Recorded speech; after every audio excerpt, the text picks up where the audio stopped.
একজন এমন আছে যার এক জোড়া জুতা দিয়ে 5 বছরও চলে যায়, যিনি নতুন করে জুতা কেনার শখ দেখে না, যিনি নতুন কাপড় কেনার ইচ্ছা যার অন্তরে জাগে না, উনি সন্তানদেরকে নতুন নতুন দিতে চায়।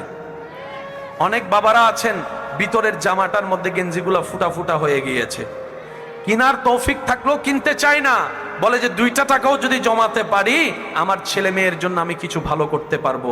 এটার নাম বাবা। কথা বলেন ঠিক কিনা?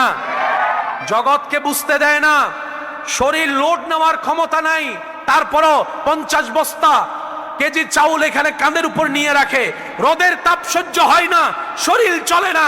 যখন শরীর জবাব দিয়ে দেয় তখন মন থেকে শরীরকে শোনায়, তুই যদি থেমে যাস ঘরে তো বাজার যাবে না, তুই যদি থেমে যাস বাসা ভাড়ার বিল তো দেওয়া হবে না, তুই যদি আজকে থেমে যাস সন্তানের মুখে তো খাবার যাবে না।